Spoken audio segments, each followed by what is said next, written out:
Thank you for joining us for the Teaching Your Kid How to Save financial seminar. This is video number 2 of a 2-part series presented by Aerospace Federal Credit Union. Teaching tool number 1, personal goals. Needs versus wants.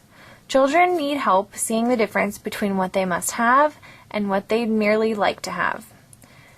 Teach this by sharing your reasoning and choosing among alternative uses of your money.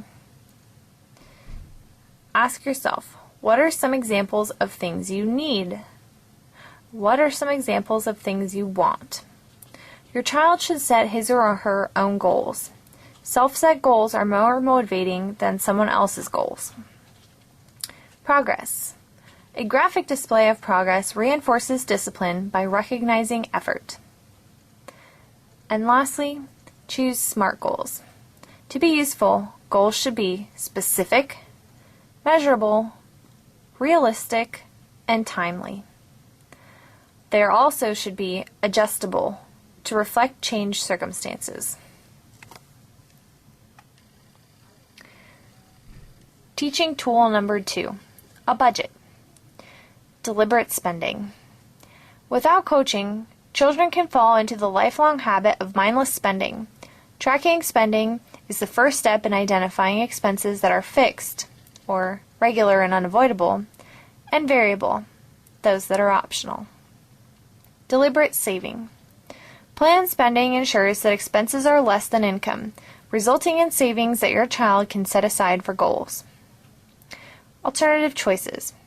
A budget makes it easier to put income to better use by finding alternatives to certain expenses. Emergencies and opportunities. A budget makes it possible to set money aside for the unexpected, both good and bad. Teaching tool number 3, saving. Saving means spending less than our income. Saving money is a skill that consumers must learn. It starts with smart shopping. That includes deciding between alternate purchases as well as deciding not to buy certain items. Make your young child a grocery shopping assistant by giving him or her increasingly demanding assignments, finding particular items, comparing unit costs, comparing ingredients. Help the child set up a share or savings account. Consider matching your child's deposits at a set rate up to a certain amount as an incentive to save and invest. Teaching tool number 4, an allowance.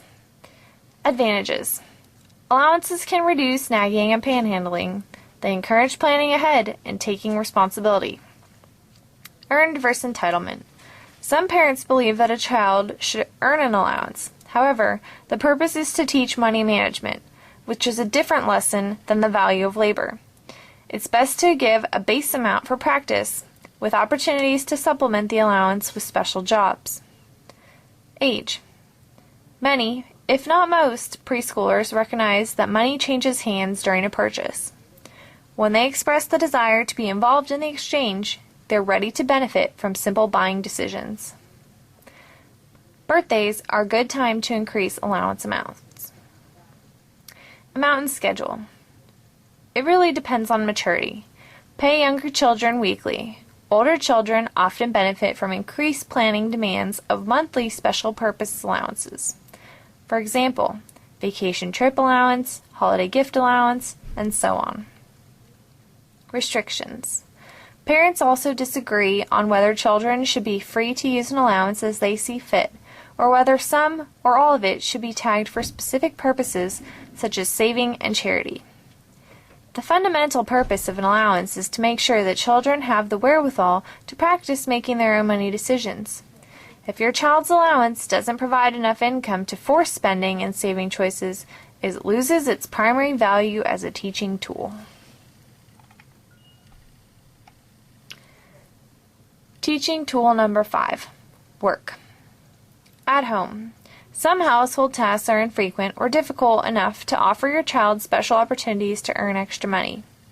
Make sure that you and your child agree on the following before the work actually begins: what the pay is, what the work entails, and what constitutes completion of the task.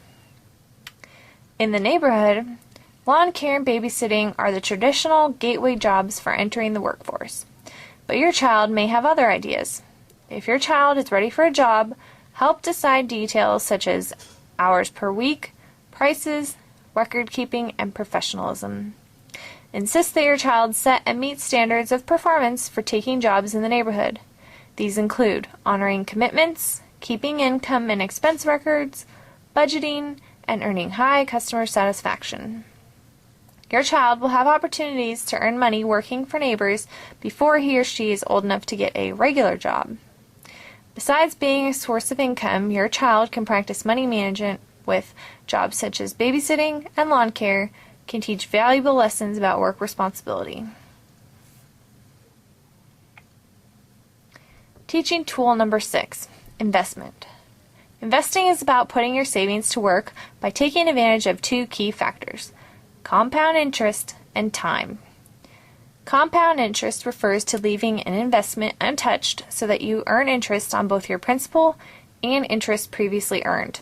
For example, saving $100 a year in coffee cans yields $1,000 in 10 years.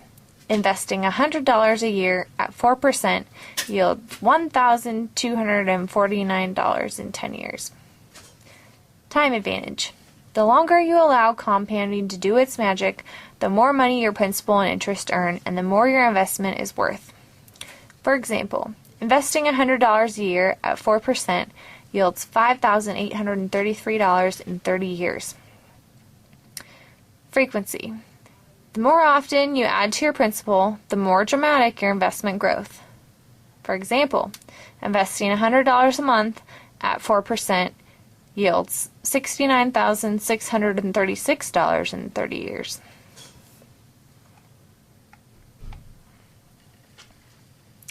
Here's an example of how an investment grows. A few assumptions. $1,000 invested on the first of each year. The red top line starts investing this year. The blue bottom line waits 10 years to begin.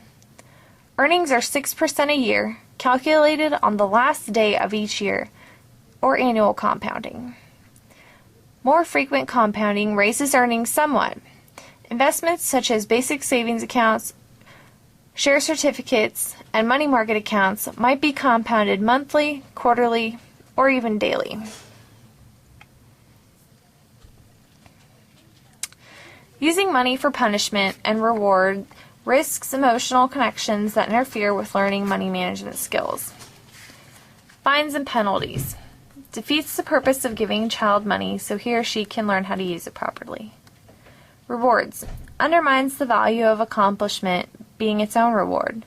Instead of fining for bad behavior or paying for good behavior, find punishments and rewards that match the actions.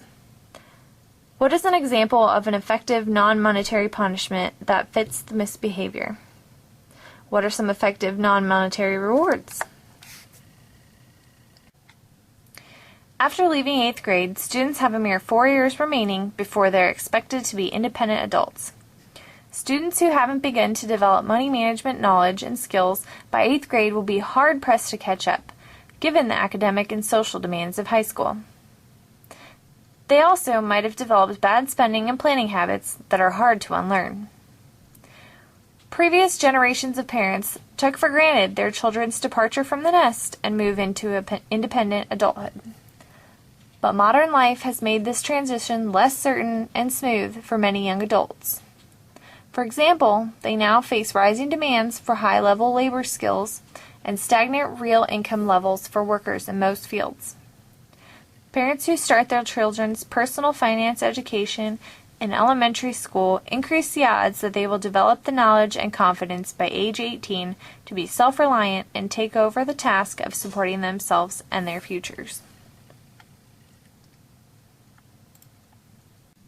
What percentage of college students return to live at home after graduation in 2010?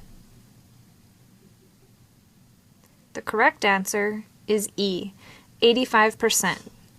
So-called boomerang kids have left the home nest for a period of time, but are increasingly returning to live with their parents. In fact, 85% of graduating students reported they plan on moving home after college due to no jobs or low-paying jobs. Researchers say the plan is usually to move back home for 6 to 12 months, but expect those young adults will be staying for 18 months or longer. There are several resources out there available for parents. Definitely look at books in your local library or online resources. You can also visit the credit union for more information or give us a call at 800-795-2325. Thank you.